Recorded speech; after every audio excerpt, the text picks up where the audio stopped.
eu tinha uns 5, 6 aninhos, a gente morava no Rio Grande do Sul, cidade de Marau.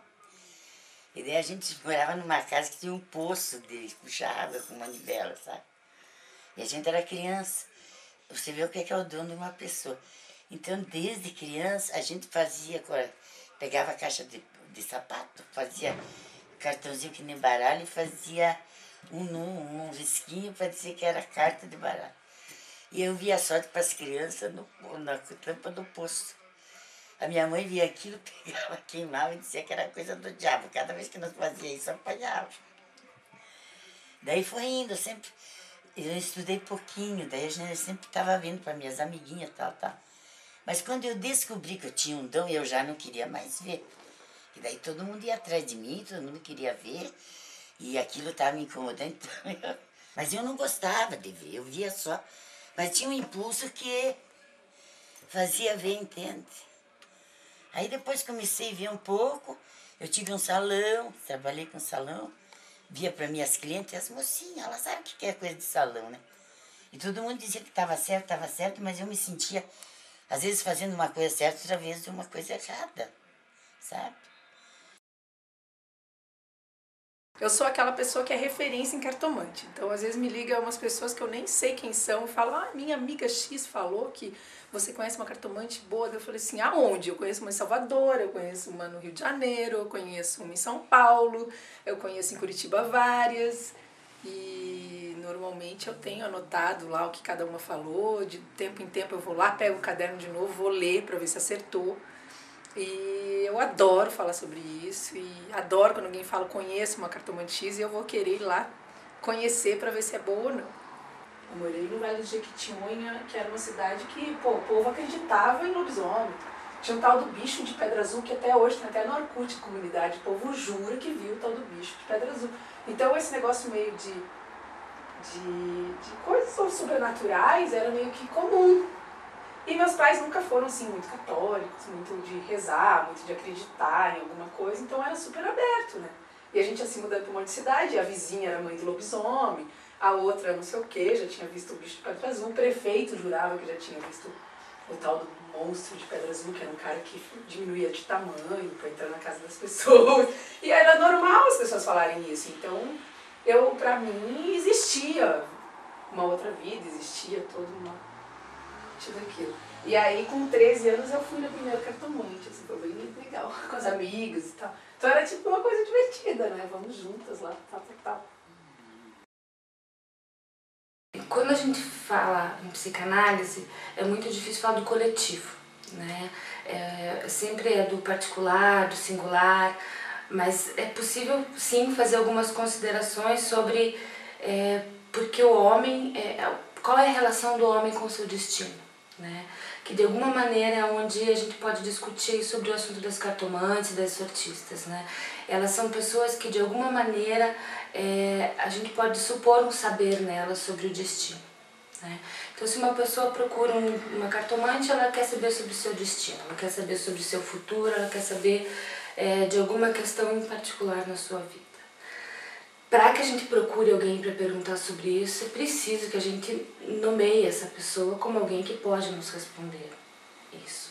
Freud tem um texto que se chama O Futuro de uma Ilusão. E nesse texto ele vai colocar algo interessante assim, de que ele entende que nós enxergamos de uma maneira ingênua o presente. E a partir dessa ingenuidade da nossa visão do presente, a gente coloca todas as nossas expectativas num oculto futuro. Ah, não deixa de ser uma ingenuidade. É o que eu falei, é você comprar uma ilusão. Você vai lá pra buscar alguma coisa, porque eu acho que a gente quer saber, a gente tem uma curiosidade com o que vai acontecer na nossa vida. E às vezes é uma insegurança mesmo do que vai acontecer, você fica nervosa, ansiosa, quer que as coisas aconteçam, e às vezes as coisas não estão acontecendo, tá tudo muito ruim, não tá acontecendo do jeito que você quer, ou não tem nada acontecendo que é pior ainda.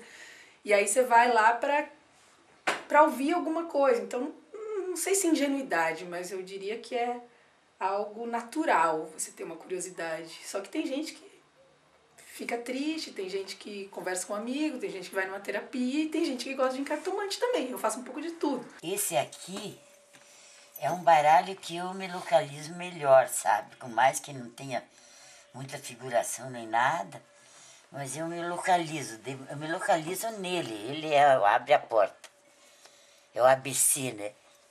Depois vem esse aqui que também depois dele eu comecei a ler. Esse aqui tem mais figuração. Aí dá pra gente ver mais assim, uns caminhos, umas coisas assim, né? E aquele ali é complemento desse, é a mesma coisa. As ilusões não são delírios psicóticos, no sentido de que às vezes destoam plenamente da realidade. Você se ilude que você, sei lá, que tá tudo bem, porque você vai mensalmente numa cartomante, ou você... qualquer outra coisa, né? E isso organiza o teu aparelho psíquico e você não tem angústia. Na verdade, os sinais estão aí. Então, a gente não tem controle com o que pode acontecer na nossa vida, mas existem sinais. Daí a gente pode ser inteligente e usar esses sinais a nosso favor, ou ser teimosa e ignorar os sinais, mas os sinais estão ali. Deus nos diz assim na Bíblia: eu vos dou a sabedoria, saiba usá-la, senão eu te atirarei. Ele vai tirar da criatura, porque ele não soube usá-la. Colocar na mão do outro o nosso futuro é, de alguma maneira, sair de uma posição de quem pode se implicar na sua própria vida. Por exemplo, se eu percebo essa situação, a pessoa não gosta de mim, então o que eu vou fazer? Eu vou investir mais, eu vou investir de um outro jeito, ou eu vou desistir e lidar com a frustração de não gosta de mim. E agora? Às vezes era melhor você ir lá e perguntar: e aí, você gosta de mim? Você quer sair comigo? Tem alguma chance? Melhor do que perguntar para 50 cartomantes e depois ficar viajando e construindo historinhas e muitas vezes não dá certo. Mas se a gente pensar, principalmente meninas adolescentes, elas colocam sim a amiga no lugar de cartomante. Me diz o que fazer. Ele gosta de mim e a amiguinha diz, gosta. Ele nem olhou para você aquele dia, né? Quer dizer, se coloca numa posição onde aplaca um pouco a angústia. Por quê? Porque a gente não sabe de tudo. Bom, então eu leio e componho aqui. É incrível, que eu também não sei explicar mais a fundo, mas a gente põe a carta, por incrível que pareça, ela fala. Importante a gente pensar que sempre tem um imperativo da realidade. Sempre vai haver esse imperativo da realidade. Que sempre vai nos dizer que a gente não pode saber completamente as cenas dos próximos capítulos. Não existe certo e errado.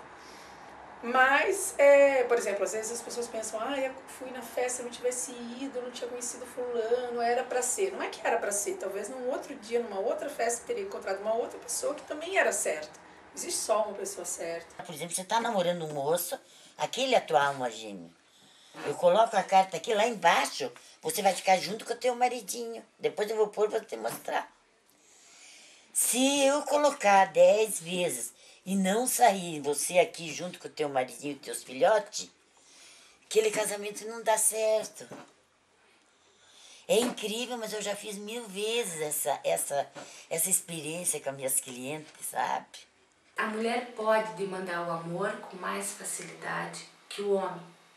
Não que o homem não demande, porque se a gente pensar, toda demanda é uma demanda de amor. Muitos homens adoram deixar situações abertas, né? Eles não gostam de cortar, eles gostam de deixar todo mundo meio ali, pra daí o dia que você tá de sainha curta, bonitinha, eles, opa. Então é horrível, porque tem muito homem que é assim, que não são claros, e aí a gente gosta de se iludir e fica achando que é. E ainda vem a cartomante e fala isso, daí muitas vezes foi ruim porque eu acabei não me envolvendo com outras pessoas, ou não dando chance para outras pessoas, porque eu estava teimando com a cartomante. Tem pessoas que você fala tudo, ela acha que é uma besteira, ou também acredita e não acredita. Agora tem pessoas que encasquetam. Eu vejo aí que uma pessoa está com câncer, como é que eu vou dizer? Você está com câncer, vai morrer o mês que vem. Eu não posso falar isso. Eu falo, querido, você vai no médico, você não está passando bem, você está com problema de saúde, vai lá, se trata, vai fazer uma consulta, vai ver o teu marido ou o teu filho está com problema mais ou menos assim, leva no médico e tal.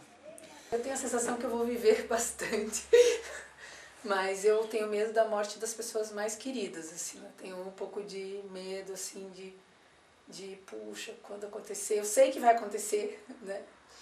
Mas eu ainda não lido muito bem, assim, com isso. Você tem uma relação aí com alguém de muitos anos, toda a tua vida, até de repente uma relação de dependência, e essa pessoa morre.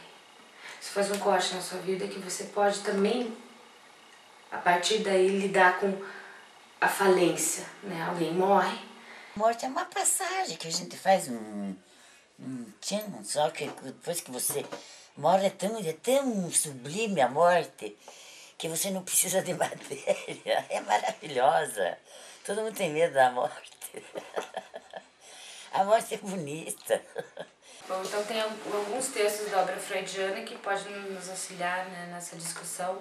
O Futuro de uma Ilusão é um deles, onde o Freud vai tratar aí essa ideia da ideia religiosa, né? Que ele vai dizer que o que é subjacente aí, psíquico, são as ilusões. E tem aqui a psicanálise e telepatia, onde justamente o Freud vai trabalhar a diferença entre o que é psicanálise e o que é da ordem da telepatia, do ocultismo, do místico, né? Porque quando ele começou a iniciar o trabalho com o inconsciente, era obscuro. Então, os místicos tomaram, a própria ciência começou a colocar a psicanálise mais próximo do ocultismo, e o Freud diz não é bem assim, né? Por mais que vocês queiram que isso fique longe da ciência, não, é da ordem da ciência, por mais que vá faltando, né? Porque a psicanálise, mesmo na ciência, ela manca, mas não é telepatia, não é misticismo, é de uma outra ordem. Eu ia muito pra saber primeiro você quer saber se você vai ter um namorado, depois você quer saber se teu namorado vai dar certo, depois você quer saber se teu namorado vai querer casar com você, depois você casa, tipo, ok, então mais tanta curiosidade dessa parte, talvez pra saber outras coisas, de trabalho. Temos a nossa alma gêmea. Pode passar 1000 mulheres, 1000 homens na vida de uma mulher, mas aquele homem que marcou ela, ele não sai. Não é só porque você se casou. É uma marca.